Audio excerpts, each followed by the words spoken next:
wrote this, I thought, oh my God, you know, they're not going to have anything in common at all. But in fact, I think they do. Now, we all know that journalism is going through a huge upheaval. Things are really changing. But don't think that news is dying or going away. In the old days, if I can make this work, which apparently I can't, let me see if I got another thing here. One of those things you always got to plan for. You never know. Is that going to work? Oh, I've got two dead ones. This is great. Technology is a wonderful thing. So, you know, in the old days, there was the Pony Express. Look, that's how we got our news. We got our news through town criers. And, you know, then there was the printing press, and the telegraph. Not too long ago, in my lifetime, certainly, I've seen newspapers where they actually still did typeset, where there was a guy, a bunch of guys, who would take individual letters, or in the case of Chinese characters, individual characters, put them together in rows to make the news stories to print. There are still places in Japan where they still do this, God knows why. But it was incredibly time consuming. And now we're seeing the death of some fantastic and very storied newspapers. The Rocky Mountain News, the Boston Globe, San Francisco Examiner, the Seattle Post-Intelligencer are just some of the newspapers that are under enormous stress. One thing I will tell you is that while in Singapore, both from the advertising standpoint but also from the audience standpoint, traditional news and the ways people get news traditionally still stands today. But if the Straits Times and Channel News Asia think that this isn't coming their way, they're wrong. It is eventually coming their way. What happened was classified advertising went online. Advertising then took another hit with the economic downturn, and newspapers are in big trouble. That said, when, you know, old media is dead, long live old media. These are all owned by SPH. Right? Old media, big old media companies have access to all the stuff you have. They have their own blogs, they have their own DIY video, they have all of that. So some of these media companies are actually getting bigger, not smaller.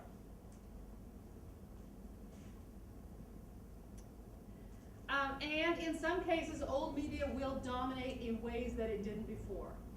I believe you're already seeing this in entertainment programming, where if you look at Channel 5 and how hard it is for MediaCorp to compete in such a small market. I'm not saying what they're doing is bad, but they have a small market, 4 million people here to watch TV. And for them to compete with great programming that comes out of BBC or out of Australia or other places, or soon to be out of China and other places, that's very tough. It's very tough for them to make content work. And what you're seeing is the New York Times, National Public Radio out of the US, CCTV out of China, they're going to become bigger and more powerful. Just look at these statistics here. You have online print circulation, 1.6 million on the weekends.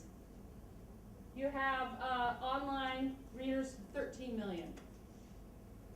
Their readership has gone up. And I thought this was an interesting statistic. Printing the New York Times costs twice as much as sending every subscriber a free Kindle, which is that electronic reader that Amazon.com puts out that you can read newspapers on.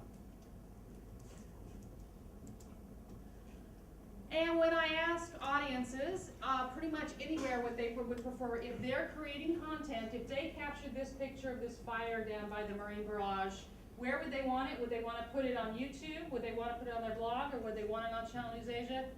They want it on Channel News Asia.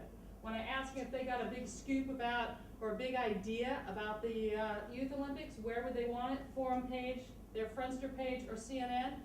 They want it on CNN. So don't forget that that's still a pull for people.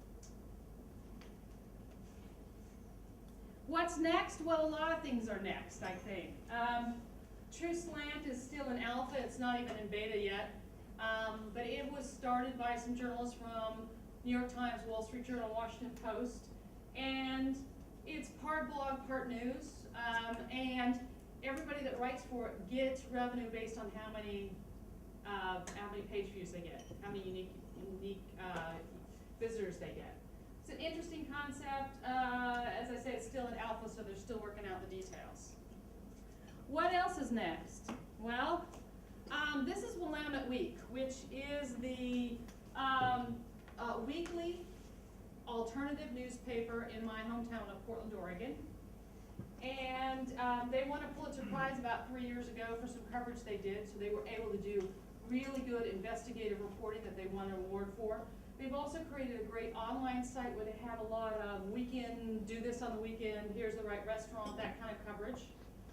And so they managed to do the online, offline, and because they were already an alternative paper, they didn't rely on advertising, and especially classified advertising, quite in the same way as the mainstream papers. What we've also seen in a lot of markets is that very localized papers, local community papers that have really, really local news continue to do well. And one thing to always remember in Singapore is that more people are on bulletin boards and forums than on some of the bigger social networking sites, and this is a place where a lot of people get their news. Citizen journalism sort of works and sort of doesn't. Some markets it works pretty well. I don't know if you know online news, but in Korea it definitely works. There are definitely a lot of people contributing to it. In other places, it's really secondhand news. What else is next? Well, you know, maybe we'll go from the Kindle to, you know, something that looks like this, a little piece of plastic that we can stuff in our bag and get our newspaper on. Or maybe it'll look something like this. We pull it out. This one's pulled out from a tube, and you can call up whatever you want and read it. So that way, in all the cultures where we still ride buses and subways to work, you can still read your newspaper on the way to work. You roll it back up, put it in your bag, and you're off to your office. Things aren't dying. Today, I'm going to talk to you a little bit about what I call mean blogs, blogs that torture me, why I think they torture me. Some great blogs, give you some examples. I'm going to talk about these particular journalistic principles, which is writing for the reader and sourcing and trust, which I think get people readers and keep their readers. And a few tools that are around that are becoming more active in the US that might become tools for you to use out here too. So let's start with mean blogs. I am so tired of headlines where they don't deliver what they say. You click on it, you get there, you read. It's like, that is not what you told. That is not what this is about. You just wasted my time.